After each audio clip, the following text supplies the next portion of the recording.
वक्त एसपी बघेल साहब हमारे साथ जुड़ गए हैं। बघेल साहब, बहुत बहुत स्वागत है आपका जी उत्तर प्रदेश उत्तराखंड पर। करहल सीट से आप अखिलेश यादव को सीधी टक्कर दे रहे हैं। नमस्कार। और चुनाव क्षेत्र में प्रचार पर लगे हुए हैं। इसके बीच में आपने समय निकाला, इसके लिए पहले तो धन्यवाद। लेकिन ओपिनियन पोल जो पश्चिम क्षेत्र का आपको हम दिखा रहे हैं इस वक्त, अभी तक 71 में से 60 सीटें हमने दिखाई हैं।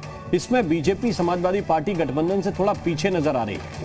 क्या आप मानते हैं कि इस बार मुकाबला काफी टफ है वहां का? हाँ, नहीं, पश्चिम उत्तर प्रदेश जो है फर्स्ट राउंड है जी। ओपिनियन पोल को हम पूरी तरह स्वीकार नहीं करते हैं, लेकिन हम डेमोक्रेसी में नकार भी नहीं सकते हैं। लेकिन कुछ फैक्टर हैं वहाँ पर, लेकिन बहुत पीछे नहीं जाएंगे। चुनाव आते आते आप देख लीजिएगा कि जिस प्रकार से लोक दल ने एक धर्म विशेष को टिकट दी है, अखिलेश यादव जी ने टिकट दी है, धर्म विशेष को क्रिमिनल बैकग्राउंड के लोगों को दी है, सांप्रदायिक पृष्ठभूमि को दी है, तो लास्ट में ध्रुवीकरण होगा। आप लोग आरोप लगाते हैं ध्रुवीकरण, जनता अपने आप ध्रुवीकरण करेंगे। लोग कैराना को नहीं भूले हैं, लोग पलायन को नहीं भूले हैं, लोग मुजफ्फरनगर के दंगे को नहीं भूले हैं। एक बेटी के साथ दो मनचले हरकत करते हैं, भाई ने मना किया तो उन दोनों भाइयों की कत्ल हो जाती है, ये लोग नहीं भूले हैं। जिन्ना को लेकर के ये लोग आगे आ रहे हैं, लोग इस बात को नहीं भूले हैं। लास्ट में ये अपनी असली दांत इन्होंने दिखा दिए। एक खाने के दांत होते हैं, एक दिखाने के दांत होते हैं। वहीं पर भारतीय जनता पार्टी, मैं समझ रहा हूँ कि फर्स्ट राउंड में कोई बहुत ज़्यादा अंतर नहीं रहेगा और रहना भी नहीं है। लेकिन उसके बाद जो जयंत हैं वो इररिलेवेंट हो जाते हैं। एक फिरोजाबाद में टूंडला विधानसभा है, उसमें रूधव मीठना गांव है, वो उनके अनुसार वो लास्ट में फिर यहाँ से लेके देवरिया बलिया बस्ती आजमगढ़ तक उनके कुटुंब के, उनके फॉलोइंग, उनके समर्थक, उनके प्रशंसक जो है वो नहीं है। और जहाँ तक राजभर जी हैं, आप लोगों ने महिमा मंडन कर रखा है। अगर उनके पास राजभर है तो हमारे पास कैबिनेट मंत्री अनिल राजभर भी है। हम लोगों ने जो कुछ सीटों को वो लोग प्रभावित करते हैं। तो जैसे ही हम ये आएंगे फर्स्ट राउंड में, आगरा भी तो है ना। हाँ, फर्स्ट राउंड में आगरा है, एटा है, आगरा है, अलीगढ़ है और मेरी लोकसभा में आगरा में 9 की 9 सीटें जीती हैं।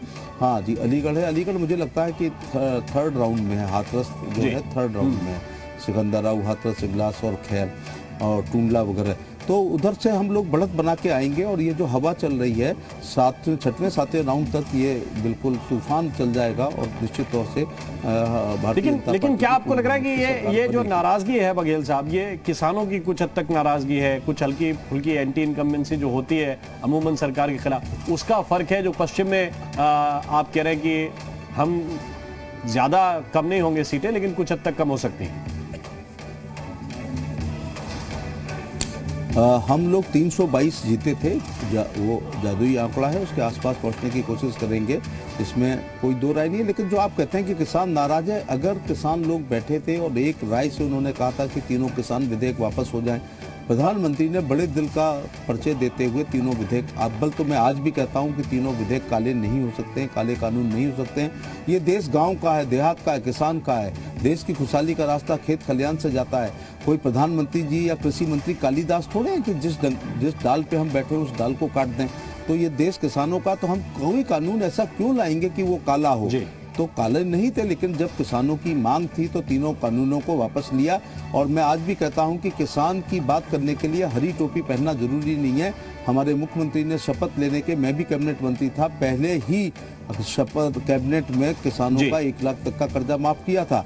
और हम देखते थे यूरिया के लिए लाइन लगती थी, नीम कोटेड कर दिया। किसान सम्मान निधि की 10वीं किस्त हिंदुस्तान के हर किसान आप कह रहे हैं कि जो काम आपकी सरकार ने किए हैं वो प्रभावी काम करेंगे। अच्छा, एक सवाल मुझे ये बताइए, क्योंकि आप भी जहां पे इस वक्त चुनाव लड़ रहे हैं और रोज कैंपेनिंग कर रहे हैं, वो इलाका भी ऐसा कहा जाता है कि अखिलेश यादव का गढ़ है, समाजवादी परिवार का गढ़ है। दूसरी तरफ पश्चिमी उत्तर प्रदेश में भी ये बताया जा रहा है कि एक थोक वोट बैंक है जो समाजवादी पार्टी को मन बना चुका है कि थोक वोट बैंक एक ही तरफ शिफ्ट होगा। ऐसे इलाकों में क्या स्ट्रेटजी है आपकी चुनाव जीतने की? राममोहन जी, अभी आपने अपनी एंकरिंग में एक बात कहा था कि आप एसपी सिंह बघेल हमसे जुड़ गए हैं, जो कर रहे हैं अखिलेश यादव को सीधी टक्कर दे रहे हैं। ये आपने कहा, ये मेरे शब्द नहीं है और मैंने अपने शब्द आपके मुंह में नहीं डाले। और अभी अभी आपने ये कहा है कि ये समाजवादी पार्टी का या उनका गढ़ है। डेमोक्रेसी में, जमहूरियत में, लोकतंत्र में कोई नेता अगर किसी विधानसभा को अपना किला कहता है, गढ़ कहता है, तो यहाँ 3,70,000 आम जनता को वो अपमान करता है। चलो अब गढ़ पे आते हैं। वोट की चोट को इंदिरा गांधी नहीं झेल पाई, वोट की चोट को ममता जी नहीं झेल पाई, वोट की चोट को राहुल गांधी अभी अभी अमेठी में आ रहे हैं। चलो ये रिलीवेंट है। मैं अब सैफई परिवार पे आता हूं कि डिम्पल यादव फिरोजाबाद को गढ़ मान के चुनाव लड़ने आई। मैंने और राज बब्बर ने ऐसा घेरा कि डिम्पल यादव हारी और ये फिरोजाबाद का गढ़ गिरा। इसके बाद डिम्पल यादव कन्नौज को बड़ा किला मानते हुए जाती हैं और कन्नौज से सुब्रतो पाठक से हारती हैं और ये गढ़ नंबर 2 कन्नौज गिरा। इसी खानदान के नहीं इन्हीं के बच्चे धर्मेंद्र यादव बदायूं को गढ़ मानते हैं, गढ़ नंबर 3 गिरा है। आपकी करहल की बारी है। ठीक है, इस बार आप कह रहे हैं करहल की बारी, लेकिन इसके साथ साथ क्या आपको लगता है कि जो मैजिक चौधरी अजीत सिंह या उनके पिता करते आए, जयंत चौधरी उस रास्ते को चुनने की बजाय समाजवादी पार्टी के साथ मिलकर चुनाव लड़ रहे हैं? ये खास तौर से जो जाट बिरादरी है उत्तर प्रदेश में, कहते हैं पश्चिमी उत्तर प्रदेश में कि जिसके जाट हो गए उसके ठाठ हैं पश्चिमी उत्तर प्रदेश में, क्या ये बीजेपी को छोड़कर वहां शिफ्ट हो रहे हैं? नहीं, चाचा चाणक्य ने बहुत साल पहले कहा था कि अगर राजा बहुत लोकप्रिय हो जाएगा तो दुश्मन का दुश्मन हमारे दोस्त के सिद्धांत पर दुर्लभ संधि हुआ करेंगी। ये अखिलेश जी और जयंत की यही दुर्लभ संधि है। जयंत को याद होना चाहिए कि 5 दिसंबर 1989 को तुम्हारे पिताजी स्वर्गीय अजीत सिंह जी को ही मुलायम सिंह जी ने 7 वोटों से हराया था और मुख्यमंत्री बनने से रोका था। तो लम्हों ने खता की, सदियों ने सजा पाई। जयंत मैजिक कैसे कर सकते हैं जब वो अपनी प्री सीट मथुरा से चुनाव लड़े और हारे। इसके बाद वो जाते हैं बागपत, वहाँ चुनाव हारते हैं। उनके पिताजी जाते हैं मुजफ्फरनगर, वहाँ पर हारते हैं। पिछली बार वो बागपत हारते हैं। तो पिता और पुत्र दो चुनाव हार जाते हैं, 14 का भी और 19 का। तो जो नेता होते हैं लोग उनके साथ रहते हैं। जीवन में इससे ज्यादा क्या होगा कि एक 35 साल का लड़का 2 बार चुनाव हारता है और अपनी टिकट पर स्वयं दस्तखत करते हुए मथुरा जाता है और बागपत जाता है। और मथुरा भी हारते हैं, बागपत भी हारते हैं, मुजफ्फरनगर भी हारते हैं और दूसरे पार्टनर कन्नौज हारते हैं, बदायूं हारते हैं। बघेल साहब, एक आखिरी सवाल, ये कहा जा रहा है कि पिछला जो चुनाव था वो एक तरह की वेव का चुनाव था, लहर का चुनाव था। ये लहर क्या रुकी है, थमी है या साइलेंट है जिसको पढ़ नहीं पा रहे हैं लोग?